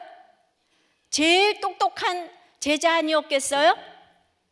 서울상대 경제학과 나왔다 이거죠. 근데 이 말씀이 안 들리는 거예요. 그 예수님 팔아먹고, 그리고 회개가 안 되고, 이걸 누가 말하겠습니까? 회개하고 돌아오느냐, 아니면 자기 자신도 용서가 안 돼서 자살하느냐가 택한 사람과 그렇지 않은 사람의 갈림이라고 생각합니다. 오늘 서울대학교 상대 경제학과 나온 사람이 여기서 지금 이를 갈고 있습니까? 내가 처음 봤는데 저 목사님이 왜 저러는가? 내 얘기를 아나? 전혀 몰라요. 그냥 최고인 것에 그냥 모델이라고 생각했으니까 영광스럽게 생각해 주시기 바래요. 또 이 얘기도 못 알아들으시겠네. 주여, 옆에서 해석해 주시기 바래요. 목장과 와이프가. 적용해 보세요. 여러분은 자신에게 말의 이중성이 있다고 생각합니까? 내가 오늘 가인처럼 회개하지 못하고 이 억울하기만 하고 사건 때문에 죽을 것 같습니까? 생명샘의 근원이 없는 사람인지, 아니면 근원은 있으되 오염된 물인지, 아니면 온전케 되어가는 사람인지 한번 생각해 보시기 바랍니다. 이렇게 말의 영향력이 크고 위험하고 쉬지 않는 악과 독이 있고, 이렇게 말에 이중성이 있다면 말은 너무 위험한 거 아니에요? 그럼 4번째는, 그러면 온전한 말은 어떻게 할 수 있을까요? 우리 온전한 말 해야 되는데 1절 2절로 돌아갑니다. 내 형제들아, 너희는 선생된 우리가 더 큰 심판을 받을 줄 알고 선생이 많이 되지 말라. 우리가 다 실수가 많으니 만일 말에 실수가 없는 자라면 곧 온전한 사람이라 능히 온몸도 굴레 씌우리라. 온전한 말을 하기 위해 지난주에도 나왔듯이 우리에게 형제가 있어야 합니다. 이 땅의 모든 사람들에게는 쉬지 않는 악과 독이 있어요. 근데 다만 속을 썩일 자녀 같은 사건이 아직 나타나지 않았을 뿐이에요. 본격적인 자녀의 사건이 오면 죽이는 지옥불이 다 나타납니다. 하지만 우리에게 지체가 있으면 이걸 미리 배울 수가 있습니다. 할 말 안 할 말을 가릴 수 있게 됩니다. 말로 상처를 주고받는 것이 어떤 것인지 공동체에서 상처를 받으면서 저런 말에 상처를 받게 되는구나 경험하면서 깨달아 갈 수 있습니다. 온전한 말을 하기 위해 우리는 선생된 자가 더 큰 심판을 받을 것을 알아야 합니다. 우리는 제사장 나라입니다. 전 세계에 복음을 전할 대단한 신분인 우리는 이미 함부로 살아서는 안 되는 인생이 된 것입니다. 그래서 내가 더 큰 심판 받을 것을 알아야 하는 것입니다. 특권이 큰 만큼 심판도 큽니다. 오늘 야고보 사도가 자신을 포함해서 많이 선생이 되지 말라고 합니다. 그것은 가르치지 말라는 것이 아닙니다. 나는 무엇을 하고 있으며, 나는 누구를 대표하며, 내가 말할 때 어떤 피해를 줄 수 있는지 이것을 생각하라는 것입니다. 위에 인간은 악하고 죄인이기 때문에 다 이해타산으로 교제하면서 자랑을 합니다. 자기도 모르는 그 자랑을 합니다. 그래서 자기의 치부는 드러내지 않으면서 이렇게 자랑을 합니다. 우리 애가 공부 하나도 안 했는데 스카이 대학에 붙었더니 뭐야? 이럽니다. 또 우리는 재테크를 하나도 모르는데 그냥 부동산이 너무 올랐어. 올라버려도 너무 올랐어. 또 이러고 우리 남편이 승진했지 뭐야. 사람이 뚝뚝해서 승진해도 큰일이야. 이러면서 자랑 같지 않게 자랑질을 해댑니다. 하지만 이렇게 자랑을 하는 그 멤버십에 속해 있으면 내가 승진이 안 되고 애가 떨어지고 뭐 아파트값이 폭락을 하면 이해타산으로 모였기 때문에 그 모임에서는 해결이 되질 않습니다. 거긴 이제 빠져나와야 될 수밖에 없습니다. 이 가장 큰 악인 자랑의 배후에 지옥불이 있습니다. 지옥불이라는 것은 원어로 게헨나, 흰놈의 골짜기라는 뜻입니다. 구약시대에 몰렉에게 자식을 불태워서 바친 흰놈의 골짜기가 지옥이란 뜻입니다. 제가 원어라 그랬어요. 영어라 그러지 않았습니다. 어떤 남편들은 와서 말씀이 안 들리니까 제가 원어 하면은 핸드폰, 얼른 스마트폰 들어가가지고 영어로 그걸 찾아본답니다. 근데 거기 안 나오니까 그냥 앞만 봐도 목사님이 말하는 게 아무것도 없다. 저는 이브리어, 헬라어로 원어를 얘기해요. 그런데 그 영어로 찾아서 그렇게 제가 잘못됐다는 걸 증명하려고 그렇게 열심히 그걸 찾아본 말씀을 하나도 안 듣고, 그러니까 아무리 찾아봐도 안 나오니까 그만 찾아보시고 제 얼굴을 보시고 이제 들으시면 되고, 그렇게 찾아도 저한테 별로 이렇게 흠이 없죠. 찾아도 별로 목사님 말씀이 틀렸다 하는 게 별로 안 나오네요, 그죠? 자, 이 지옥불이라는 것은 원어로 게헨나, 흰놈의 골짜기입니다. 그래서 구약 시대에 몰렉에게 자식을 불태워서 바친 흰놈의 골짜기가 지옥이란 뜻입니다. 우리는 자식의 문제로 지옥을 가장 많이 경험합니다. 왜냐하면 자식은 나이기 때문입니다. 내가 다 잘하고 있는 것을 너무나 자랑하고 싶어서 죽겠는데 그냥 내 자식이 내 마음대로 안 됩니다. 내 자식이 바로 나인데 이 자식에게 자랑할 것이 없으니까 그냥 지옥불을 경험합니다. 이왕이면 예수님을 믿어도 내 아들이 공부도 잘하고 시험도 잘 붙고 근면 성실한 모델로 쓰이면 너무 좋겠는데 가출하고 속썩이는 모델로 쓰이면 내가 견딜 수가 없는 것입니다. 우리의 생각과 하나님의 생각이 다른데도 우리의 세상적인 가치관으로는 내 자식이 좋은 모델로 가지 않으면 다 지옥불에서 괴로워하는 것입니다. 하나님이 주신 것은 선하지 않은 것이 하나도 없는데 내 생각대로 내 죄대로 판단해서 그냥 지옥을 경험하고 있는 것입니다. 7절 8절입니다. 여러 종류의 짐승과 새와 벌레와 바다의 생물은 사람이 길들일 수 있고 길들여 왔거니와 혀는 능히 길들일 사람이 없나니 쉬지 아니하는 악이여 죽이는 독이 가득한 것이라. 그래서 우리의 혀는 훈련이 되어야 합니다. 온갖 짐승은 길들일 수가 있습니다. 돌고래도 원숭이도 앵무새도 훈련시키면 다 쇼도 하고 말도 합니다. 심지어 곤충도 훈련이 됩니다. 근데 능히 길들일 사람이 없는 것이 혀입니다. 쉬지 아니하는 악, 죽이는 독이 가득한 혀, 이 혀는 근본적으로 선한 것이 없습니다.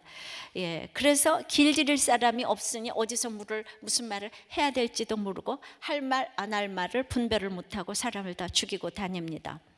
그래서 혀를 만드신 하나님만이 우리의 혀를 길들일 수 있는 유일한 분이십니다.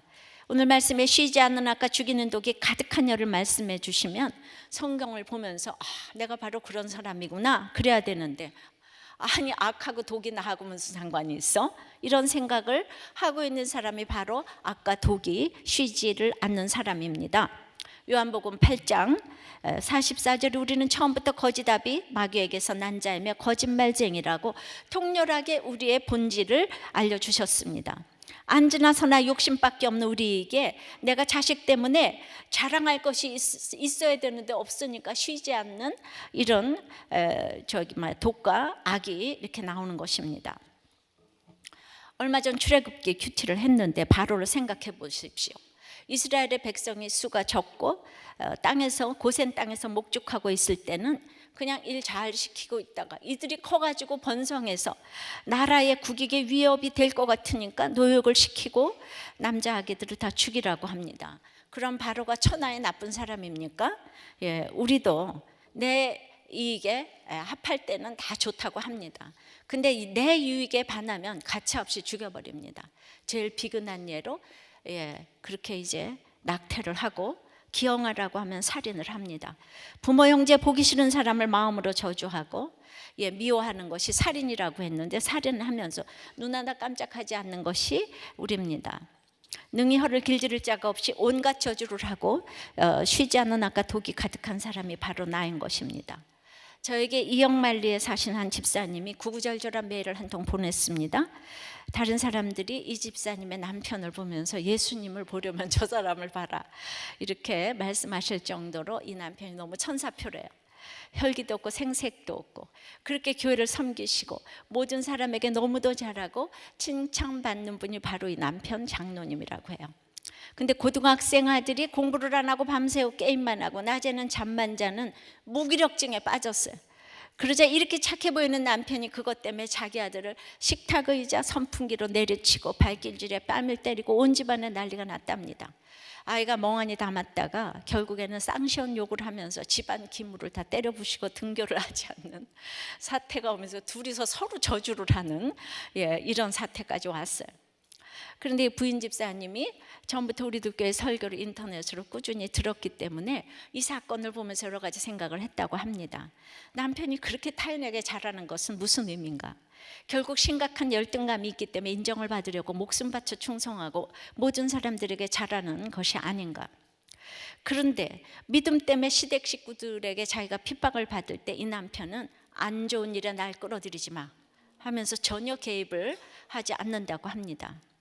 바리새인이 스스로 옳다고 여기고 사람들에게 높임을 받고자 하는 것을 하나님께서 미워하신다고 했어요. 이렇게 이분이 스스로 옳다고 여기는 것이 있고 사람에게 높임을 받고자 애를 쓰면서 봉사와 헌신을 하셨습니다.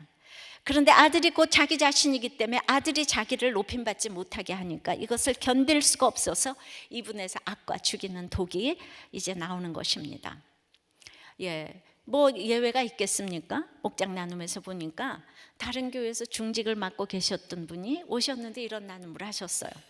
강단에서 간증하는 소리를 들을 때마다 자랑하는 것으로밖에 받아들여지지 않았고 과연 저런 것으로 죄 사함을 받겠다는 것인가? 아무 은혜도 안 되었고 죄가 크면 클수록 더 자랑스러운 대접을 받는 것 같고 멋있게 보는 것 같고 아무튼 속에서 올라오는 게 있었지만 여기를 안 오면 결혼을 못 해주겠다고 하니까 그나마 이제 붙어서 있을 수 있는 것 같다고. 그러니까 또 어떤 분이 나도 처음 간증하는 것을 들을 때 의문점이 생기기도 하고 완전히 받아들여지지 않았다고. 저렇게 하는 게 과연 옳은 것일까? 저렇게 자랑스러운 듯이 말해도 되는 건가? 썩 내키지 않는 것이 계속 있었다. 결과적으로 해피엔드로 끝나는 것이니까 하나님 앞에 죄사함을 받는 것이라고 말하고 그러면 죄가 없어지고 죄가 삭감된다는 뜻인가? 하나님만 믿고 오픈하면 다인가? 참 웃긴다는 생각이 들 때가 있었다. 우리의 간증을 이렇게 듣고 오랫동안 신앙생활을 하셨던 분이 목장에서 나눔을 한 내용이에요. 속의 생각이 말로 나오는 것입니다. 자, 항상 비판적인 말을 하는 사람은 마음에 비통함이 있기 때문이에요. 자랑을 늘어놓기 좋아하는 사람은 그 마음에 정함이 없기 때문이라고 해요. 그러나 말이 참 위험하지만은 그래도 우리들 교회는 그렇다고 솔직하게 나 좀 읽어보라고 이런 게 나눌 곳이 있으니까 이게 얼마나 감사한지 모르겠습니다. 이걸 이렇게 솔직하게 나눌 수 있는 게 어디 있겠습니까? 근데 중직을 지냈는데도 이 간증하는 게 와서 이렇게 닿지를 않고 이렇게 불편하다는 이런 표현을 초신자들은 도려 하질 않습니다. 적용해 보세요. 여러분은 늘 자랑을 합니까? 비판을 합니까? 지옥불을 경험하고 있는 악과 죽이는 독이 있습니까? 어디에서 그렇습니까? 어디에서 지옥불을 경험합니까? 자, 세 번째 말은 그렇게 임체가 있습니까? 쓸데없이 내가 왜 남의 말을 듣고 있냐고. 나와 다른 사람들과 이야기 나누기 싫다고 공동체를 회피하고 있다면 여러분은 평생 온전한 말을 배우지 못할 것입니다. 나는 선생된 자로 낮은 곳에 서서 가르치고 있습니까? 아니면 제일 판단하고 있습니까? 말에 실수가 있음을 인정하고 나의 부족을 보면서 주님께 지혜를 구하고 있습니까? 인간의 힘으로는 내가 예수 믿겠다고 말할 수 없습니다. 이것은 하나님께만 근원이 있는 말입니다. 구원을 얻는 최고의 말입니다. 나를 회개케 한 말이 바로 온전한 말씀이고 이제 나가서 다른 사람을 구원코자 하는 말이 최고의 말입니다. 내가 죄인인 것을 겸손하게 인정하는 말이 가장 온전한 언어입니다. 온전한 말, 오직 주님 안에서만 가능한 것입니다. 아무리 말의 스킬과 이거를 아무리 배워도 진실한 언어, 구원의 언어, 생명의 언어를 따라갈 자가 없습니다. 지난번에 믿지 않아도 그렇게 그 면접 통화에서 자기 얘기를 했을 때 그 뭔지 모르는 성령의 운행하심이 있어서 좋은 점수를 받았다고 생각합니다. 말에는 온도가 있어요. 사랑이 담긴 따뜻한 말이 있습니다. 또 펄펄 끓어서 사람을 태워버리는 말이 있어요. 또 너무 냉랭하여서 사람을 얼게 만드는 말도 있습니다. 예. 제일 정말 그 좋은 그 말은 이렇게 사람이 담긴 따뜻한 말이겠죠. 그러나 그 따뜻한 말, 똑똑한 말, 지혜로운 말도 좋지만 무엇보다도 우리의 말이 정말 그 따뜻함을 넘어서는 최고의 말은 역시 복음입니다. 진리를 담은 말, 사람을 구원하는 말, 위로와 용기를 넘어서서 생명의 구원을 선물하는 말이 가장 온전한 말인 줄을 믿습니다. 그 복음의 말을 여러분들이 받아들이고 하기 때문에 이렇게 여러분들은 온전한 말을 쓰시고 계시다고 믿습니다. 온전 말을 하니까 상처를 정말 덜 받고 덜 주기 때문에 이렇게 걸어간다고 생각을 합니다. 지난주에 혼자 사는 성도님이 소천을 하셨어요. 송구영신 예배 때 이분이 반드시 오셔야 되는 분이 안 오셨어요. 그리고 연락해도 전화를 안 받는 거예요.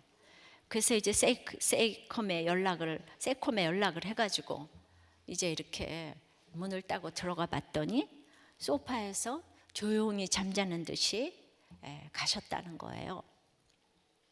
이분은 10개월 전에 이렇게 등록을 하시고 오신 잘 나가는 교수님인데, 이분이 목장 처소도 제공하고 큐티하면서 굉장히 그동안 하나님을 의지하는 시간을 보냈습니다. 이제 1:1 양육을 11월 둘째 주에 마쳤다고 합니다. 그래서 이 양육교사에게 너무 감사해서 이제 지난 주간에 밥을 한번 먹기로 약속까지 하셨다는 거예요.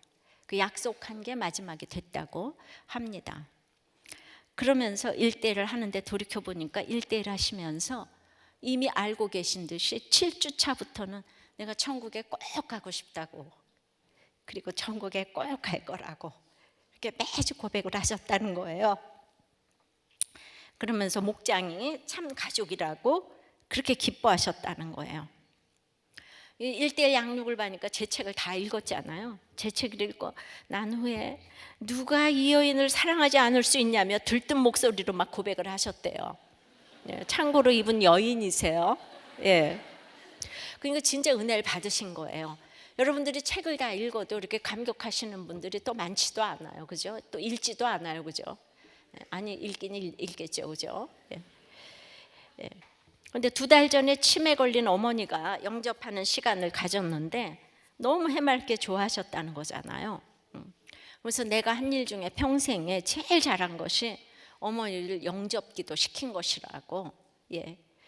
그래서 평생 이렇게 비판하면서 전도를 한 명도 못하는, 우리 평생 모태신앙도 많은데 이 10개월 동안 4분이나 전도를 하시고, 송구영신 예배 때도 그 아래층 분을 전도해서 오자고 약속까지 했는데 그것이 마지막이 되었다고 합니다. 그분은 결혼을 하지 않으셔서 내가 죽으면 아무도 슬퍼해 줄 사람이 없는데 라고 했는데, 정말 그 참 가족이라고 생각했던 목장 식구들이 정말 대거 말할 수 없이 많이 그 장례식에 참석을 해주셨다는 거예요. 그리고 또 많은 분들이 참석하셔서 그분은 사명이 있는 분인데 왜 이렇게 빨리 데려가시냐면서 그렇게 다들 애통해 하셨다는 거죠. 정말 슬퍼해 줄 수 있는 분들이 가족보다 훨씬 이렇게 많이 모이셨다고 합니다. 송구영신 예배 때 오기로 약속하셨던 그 아래층에 사는 분도 그렇게 오셔서 애석해 하셨다는 거예요. 인간적으로 보면 너무나 외로워 보이지만은 이분이 예수를 온전히 믿게 되니까 그 믿은 후에 날마다 큐티를 하고 그리고는 영혼의 닻을 내리고 구원의 소망을 가지고 사셨기 때문에 그 짧은 시간에 영적 우사도 붙여주시고 이 공동체 식구들을 붙여주셨다고 생각합니다. 그리고 그렇게 기뻐하셨다는 거죠. 주님이 정말 혼자 살았던 그분을 영원한 본향으로 이렇게 안고 가셨다고 생각을 해요. 그래서 근데 이분이 꼭 알고 쓴 것처럼 그 마지막 큐티책에 쓴 말이 이 말이라는 거죠. 예수님 사랑합니다.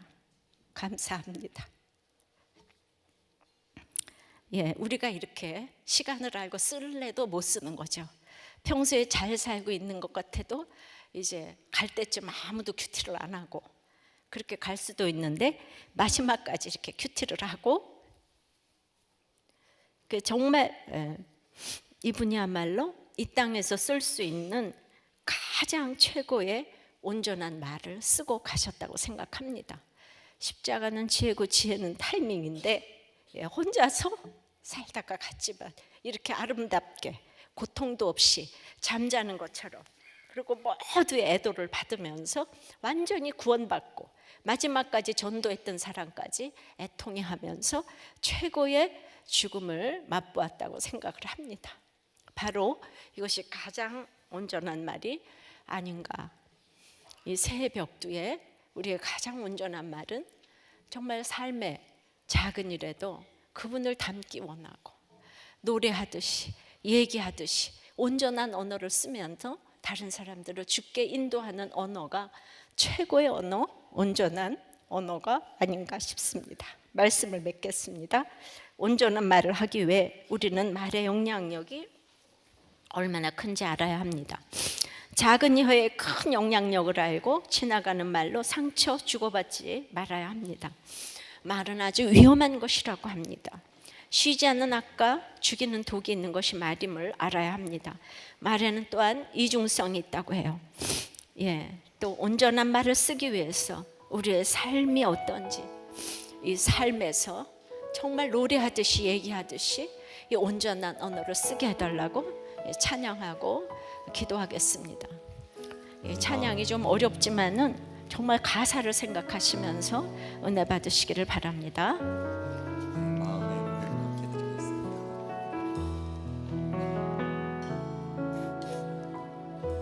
삶의 작은 일에도 그 마음을 알기 원하네.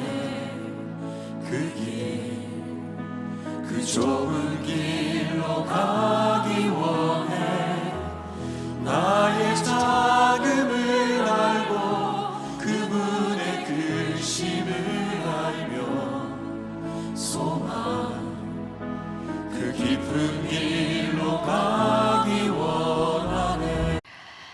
섬기는 삶을 살기 위해서는 가장 중요한 것이 이게 말이라고 생각을 합니다. 북한에서는 수소폭탄 실험을 하고 이제 계속 협박을 하고 있습니다. 남한에서도 강력 규탄을 하겠다고 울음장을 놓고 있습니다. 그렇지만 서로 믿지 못하고 있습니다. 아무도 온전한 말을 하지 않고 있기 때문입니다. 말 한마디로 꿰박을 치고 또 천냥빚을 갚기도 합니다. 한 며느리가 시어머니의 심부름으로 동네 슈퍼에 가서 이제 우유를 사왔는데 그 우유가 이제 유통기한이 지난 우유였습니다. 그러니까 정신을 어디다 두고 다니냐고, 넌 날짜를 확인도 안 하고 왔어? 당장 가서 바꿔 와. 이런 시어머니도 있겠지만은 좀 너그러운 시어머니라면 하루가 지났네, 먹어도 큰 지장은 없겠지 뭐, 또 이렇게 말할 수도 있겠죠. 그러나 시어머니가 슈퍼에서 날짜가 지난 우유를 팔았구나 이렇게 말한다면 며느리 대신 슈퍼 쪽에 책임을 돌리면서도 며느리에게 우유가 유통기한이 지났다는 걸 일깨워 줄 수 있는 아주 지혜로운 말이 될 것입니다. 그래서 말이 이렇게 여러 가지가 있습니다. 예수 믿는 사람들이라면 이 부드러운 말을 넘어서서 온전한 말을 해야 합니다. 말씀을 듣는 구조 속에서 늘 말씀을 들여다보고 있는 것이 바로 야고보서의 행함이라고 하고 있습니다. 특별히 그 2장까지 외모로 차별을 하지 말고 자기를 구원할 믿음으로 남을 살리려면 입에 재갈을 물리라고 그렇게 2장까지 말하고 있습니다. 그 온전케 된 믿음은 오늘 본문에서는 이제 온전한 말로 나타난다고 합니다. 외모로 사람을 차별하는 끝에 돈이 있죠. 내 속의 문제는 돈인데 나타나는 것은 말로 나타납니다. 그래서 온전한 말이라는 것이 어떠한 것인지를 우리가 오늘 말씀을 통해서 보기를 원합니다. 첫째, 말은 영향력이 있습니다. 3절에서 5절입니다. 우리가 말들의 입에 재갈 물리는 것은 우리에게 순종하게 하려고 그 온몸을 제어하는 것이라. 또 배를 보라. 그렇게 크고 강풍에 밀려가는 것들을 지극히 작은 키로서 사공의 뜻대로 운행하나니 이와 같이 허도 작은 지체로 내 큰 것을 자랑하도다. 보라, 얼마나 작은 불이 얼마나 많은 나무를 태우는가.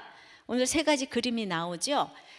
우선 말들이 나오고 배가 나오고 그 다음에 이제 작은 불, 세 가지 그림으로 우리에게 시청각 교육을 하고 있습니다. 말은 사람보다 더 크고 강하고 빠르지만은 코에 구멍을 뚫어 고삐를 깨고 입에 재갈을 물림으로써 손으로 고삐를 잡고 조절함에 따라 말은 순종할 수밖에 없습니다. 그 큰 말을 그렇게 순종시킵니다. 또 아무리 큰 배라도 그 사공의 작은 키로 사공의 뜻대로 운전을 할 수가 있습니다.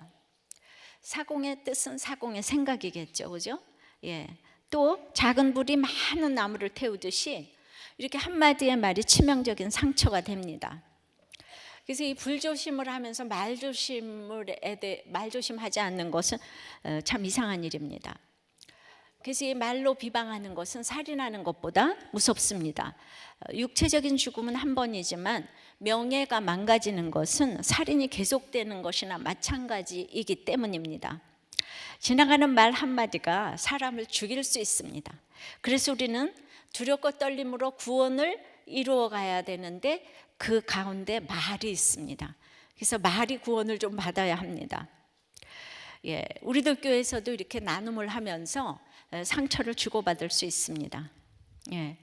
한 집사님 부모님이 1인실에 신방을 하셨어요. 신방을 가신 목자님이 아니 왜 6인실이나 2인실에 입원하지 않았어요? 전도를 해야 되잖아요. 내가 보니까 1인실에 입원한 사람이 다 죽어 나오더라. 이렇게 얘기를 하시니까 이 목원분이 감당할 수 없는 상처를 받았습니다. 근데 그분은 제가 옛날에 우리 아버님이 입원하셨을 때 6인실에서 전도했다는 얘기를 들으니까 그분은 또 그분대로 순전한 마음이에요. 그런데 이게 서로 이해가 안 되니까 이게 너무너무 상처를 받습니다. 말을 해서 통하고 감당할 사람이 있고 그렇지 않은 사람이 있습니다. 자유함이 있는 사람이 있고 죽을 때까지 상처를 받는 사람이 굉장히 아픈 사람들이 있는 거죠, 그죠? 목장에서 또 한 집사님이 남편이 바람을 피웠지만 그래도 목장에서 말씀을 나누면서 힘을 얻는다고 고백을 했어요. 그랬더니 옆에서 그 집사 거듭답시고 아유 자기 남편 여자 킬러잖아. 근데다가 돈도 못 번다며.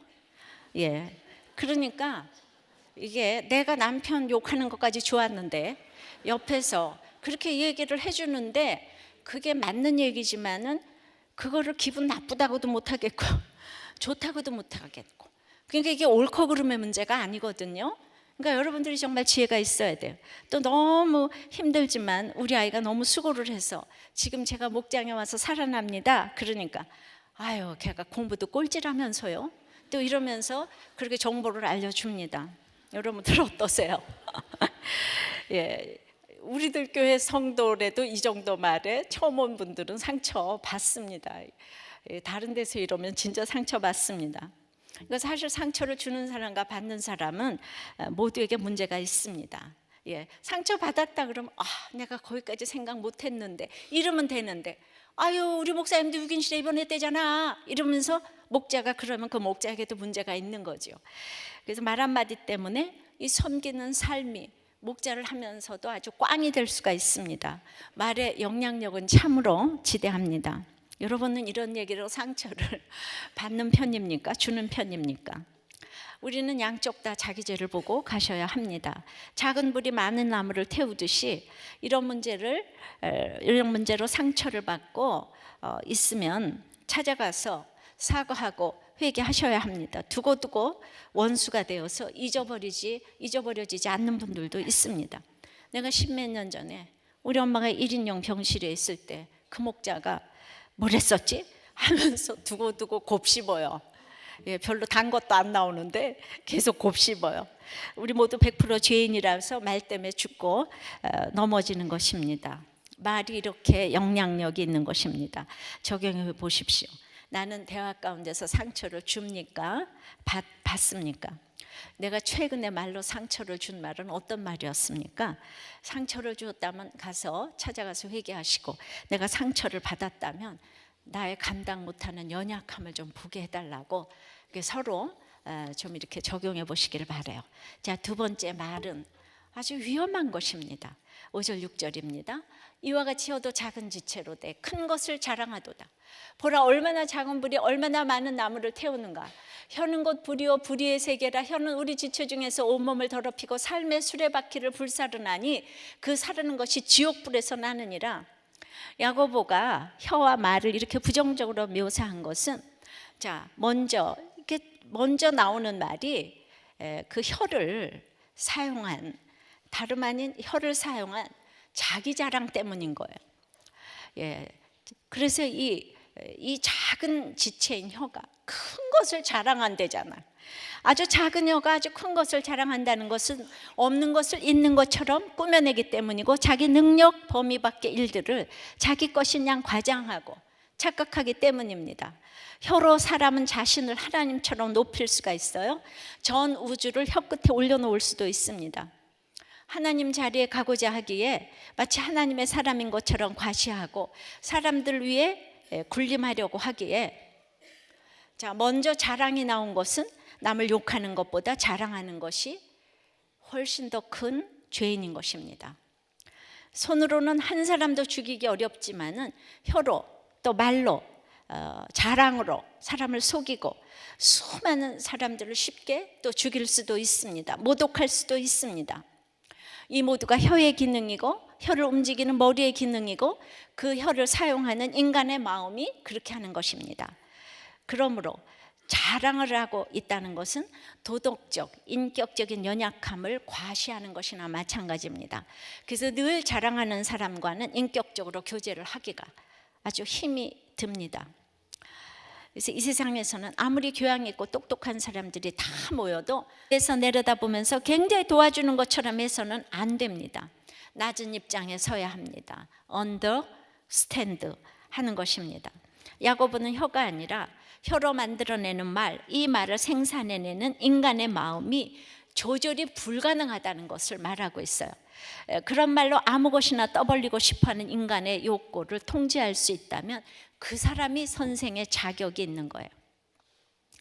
그렇다면 교회에서 가르치는 사람이 갖춰야 될 첫 번째 자격 요건은 말에 실수가 없어야 하는데, 특히 혀를 자신을 자랑하는데 사용하지 않아야 되는 것입니다. 어떤 목자님의 나눔이에요. 공동체에 와서 비교적 자유를 누리고 살고 있지만 내 죄를 본다거나 상대방을 공감해 주는 것은 쉽지가 않습니다. 왜 쉽지 않겠습니까? 왜 목장 식구들이 목자님 보고 채울이 안 된다고 그러겠습니까? 무의식적으로 목자에게 자랑이 있기 때문이에요. 나 자랑 이렇게 있기 때문에 말을 해도 목자가 그냥 우리 목자님은 나를 채울하지 못해. 그게 딱 오는 거예요. 그리고 또 채울이 안 되는 거예요. 거기에 자랑이 있기 때문에 우리가 근본적으로 고난받은 사람들을 좋아하잖아요. 자랑이 있으면 꼴불견이라 그러잖아요. 그러니까 그냥 몇 배를 노력해야 되는 것이, 이 자랑이 많은 사람들의 부자가 하늘나라 가기가 낙타가 바늘귀로 들어가는 것보다 어렵다 그러잖아요. 자, 그래서 요즘은 제 언어 습관에 대해 발목이 잡히게 됩니다. 경상도 사투리에 조금만이라도 제 감정이 실리게 되면 상대방에게 상처를 주게 되는 걸 알았습니다. 경상도 여자들, 뭔데 이 가시나 아이가 뭐 이래도 이렇게 막 상처를 받아요. 가시나? 뭐 이러면서 계집애를 가시나라 그러잖아요. 그래서 목자하면서 주눅도 들고 저 때문에 상처받았다는 목원의 말 때문에 제가 또 상처를 받는 악순환이 반복되고 있습니다. 지난 텀에는 매주마다 사건들이 생겼습니다. 예를 들어 누구만 이뻐한다, 또 어떤 목원은 늘 아프다고 하고, 또 자기가 쓴 목장 기도 제목에 왜 부목자가 살을 붙이지 않느냐, 내 기도 제목은 왜 맨날 꼴찌냐, 게다가 고난 없다고 주일 수요일은 아예 나올 생각을 안 하고 3년 동안 목장 예배만 나오던 목원이 드디어 목장까지 졸업하겠다고 합니다. 내가 무엇을 잘못해서 그런가, 정말 제가 아무것도 할 수 없다는 생각이 절실하게 들고, 그래서 이분이 말조심을 하게 되고 목원들을 티나게 편애하지 않아야 할 것 같고, 사람은 믿음의 대상이 아니라 사랑의 대상이라는 말씀이 더 절실하게 다가오는 것 같습니다. 그러니까 목자를 하면서 얼마나 이 고난이에요, 그죠? 그런데 이렇게 누가 뭐라고 하나, 나 안 해, 내가 뜨신 밥 먹고 미쳤어, 나 목자 안 해, 이러는 사람은 진짜 샘근원이 없다고 할 수 있는데, 이 목자는 자기가 이거를 다 회개하고 이렇게 나누면서 그래도 자기는 이거 모든 것에 회개하고 전화하고 찾아가서 그 목원을 만나겠다고, 그리고 아무리 목원이 똑같은 나눔을 3년 열흘을 해도 이제 지루해하지 않고 잘 경청하겠다고. 그리고 이렇게 적용하기 때문에 바로 마지막에 이 적용의 언어가 굉장히 복음의 언어, 온전한 언어라고 생각을 합니다. 여러분은 말 한마디, 어떻게 목자한테 나한테 그럴 수가 있어, 또 목원들은 목자가 어떻게 그럴 수가 있어, 전부 이러는 거는 다 둘 다 자기 죄를 봐야 합니다. 한편 이 온전한 언어는 사명의 언어이기도 합니다. 유리그릇처럼 다루고 가야 될 이 목원들이지만 또 죄에 대해서는 한편 단호하게 가르쳐야 할 때가 있습니다. 동성애와 낙태가 죄라고 예수 믿는 내가 가르쳐야 합니다. 근데 그들에게 상처 주지 않으려고 나는 이런 말을 할 수가 없어, 그럼 여러분들은 이미 온전한 말이 아닙니다. 그것은 이 세상에 구별된 가치관이 아닙니다. 그들이 죄를 지었어도 하나님 백성이 될 수 있고 회개했을 때 예수님의 족보에 올라갈 수 있는 것이지만, 그러기 위해서 가르쳐야 합니다.